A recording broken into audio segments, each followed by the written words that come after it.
last night, Leader Pelosi and I had a constructive meeting with President Trump and several members of his cabinet. One of our most productive discussions was about the DACA program, in which we all agreed on a framework to pass DACA protections and additional border security measures excluding the wall. We agreed that the President would support enshrining the DACA protections into law. In fact, something he stated for a while needed to be done. And the President would also encourage the House and Senate to act. What remains to be negotiated are the details of border security, with a mutual goal of finalizing all the details as soon as possible. While both sides agreed that the wall would not be any part of this agreement, the President made clear he intends to pursue it at a later time, and we made clear that we would continue to oppose it. The President, and if you listen to the President's comments this morning, Director Mulvaney's comments this morning, it is clear that what Leader Pelosi and I put out last night was exactly accurate, confirmed again this morning by our statement, by the President's statement before he got on the helicopter to go to Florida, and Director Mulvaney's comments. We have reached an understanding on this issue. We have to work out details. And we can work together on a border security package with the White House and get DACA on the floor quickly. Let me talk for a minute about border security. We Democrats are for border security. We passed a robust border security package as part of immigration reform in 2013, as you, Mr. President, know better than anybody else. We're not for the wall. We'll never be for the wall. It's expensive. It's ineffective. It involves a lot of difficult eminent domain, taking people's property, and apparently it's not being paid for by Mexico. In fact, I listened to Fox News this morning. I'm starting to do that to see what's going on over there. And they keep saying the President promised a wall in the campaign. Yeah, he also promised that Mexico would pay for it. Where's Mexico? They've said 12 times they're not paying for it. That's not the promise he made. And finally, on the wall, it sends a terrible symbol to the world about the U.S., about who we are, what kind of country we are. For decades, since the 1880s, a beautiful statue in the harbor in the city in which I live has been the symbol of the world to America, that great torch that symbolizes what a noble land we are. Can you imagine if in future decades that symbol was replaced by a big, foreboding wall? That's not who America is, was, or hopefully will be. Now, we're for sensible border security, as I mentioned. And there are a lot more effective ways of securing the border than a wall. A wall can be scaled over. I'm sure those who love the wall, I'm sure they've heard of ladders. A wall can be tunneled under. I'm sure those who support the wall have heard of shovels. It's a medieval solution for a modern problem. A Game of Thrones idea for a world that is a lot closer to Star Wars. And the thing is, we have new modern solutions using our best technology. We discussed some of them at the White House last night. Drones. These drones can spot the difference from a deer or a human being crossing the border. We have great sensory equipment. Our military has specialized in this kind of stuff. A lot of it's made in Syracuse, New York, I'm proud to say. We can rebuild roads along the border. Talk to the people on the Border Patrol, and they'll say a lot of places don't have roads. So if they see someone crossing the border, they can't get to them. And, of course, there's the bipartisan McCall-Thompson bill, McCall a Republican, Thompson a Democrat, in the House that has broad bipartisan support that sets certain standards.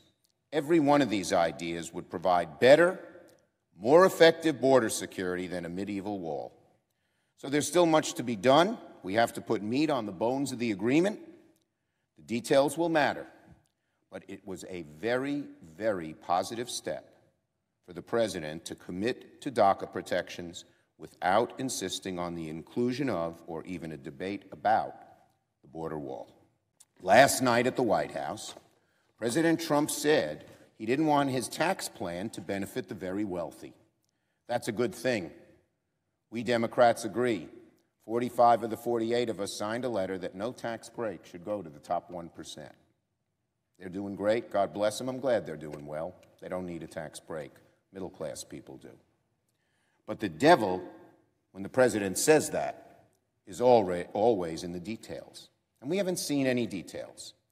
We haven't seen anything resembling a plan yet.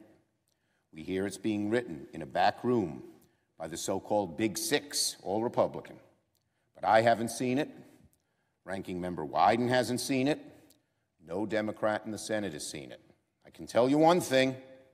If the president's tax plan repeals or rolls back the estate tax, it'll be clear that a lot of his plan benefits the very rich, contrary to all his words. I'd remind everyone that only 5,200 of the 2.7 million estates in this country will pay any taxes this year. The estate tax only kicks in when couples with estates of nearly $11 million transfer their wealth. Go to North Dakota, and I know you have nice family farms out there. Ask how many of you have an estate worth $11 million. And if they do, I'm willing to exempt a family farm that's over that from the estate tax. But almost no one does. A study by the Center of Policy Priorities showed that of the 5,200 estates, of the 5,200 estates, here we have 2.7 million estates. Only 5,200 qualify for the estate tax because they're worth $11 million. And of those, 50 are small farms or businesses. 50. Let's exempt those 50. Let's make all these other guys pay. We need the money. They're rich. God bless them. Now, so when President Trump says the estate tax is a burden on the family farmer, I honestly don't know what he's talking about. I mean, there may be a few. They may make a lot of noise. God bless them. That's their right as Americans. There are very few. Very, very few. And that's not what the facts say. Let me show you the next chart. Of 2.7 million taxable estates, just 50 are farms and small businesses that would benefit from the repeal of the estate tax. 2.7 million, 50. Okay? Now, there was an amazing moment, Mr. President, last night at the meeting we held at the White House when the estate tax came up. And a few of the president's advisors say, oh, no one pays the estate tax. There have even been news reports that Gary Cohn has told members of Congress that, quote, only morons pay the estate tax. What they mean, of course, is that rich people rich enough to be levied estate taxes, can find ways around paying them. They can afford all those lawyers and estate planners. Well, first, they're wrong. Repealing the estate tax would add $269 billion to the deficit over 10 years. $269 billion. So there are a lot of people paying the estate tax. Maybe they're morons, as Gary Cohn once called them. Maybe they're not. There's a lot of money out there that comes in from these very wealthy in the estate tax. But second, Mr. Cohen and the others who say this bring up an important point. The right thing to do is not repeal the estate tax, but close the loopholes. If you have an estate worth that much, you should be paying the estate tax, not finding clever ways to avoid your tax obligation. Again, you're rich, you have a big estate, God bless you. That's the American way. But pay your fair share. Pay your fair share. So, Mr. President, Democrats want to participate in reforming our tax code. There are lots of good things we can agree on. Closing loopholes like this one, cutting taxes for the middle class, helping small businesses, bringing offshore deferred income back to the United States. We've laid out three principles. No reconciliation. That means do it together. not how you did health care, which didn't end up with a great result. Second, no tax cuts for the top 1%, who are doing just fine, God bless them. And fiscal responsibility. We should not increase the deficit as we cut taxes, particularly now that we're going to have to spend hundreds of billions of dollars to help the beleaguered states of Texas and Florida. Some Republicans have characterized those three principles as lines in the sand that show Democrats aren't serious about tax reform. So I'd ask my Republican colleagues, which of the three do you not agree with? Do you think we should cut taxes on the top 1%? Do you think we should create deficits by cutting taxes on the wealthy? And do you think you should just go at this alone? If you agree with those, fine, say it. But don't say these are lines in the sand. We're giving you some policy guidance that has virtually unanimous support in our caucus. It seems to me, I'd ask, by the way, these three principles guided the 1986 tax reform, which was the most successful tax reform we've had in decades.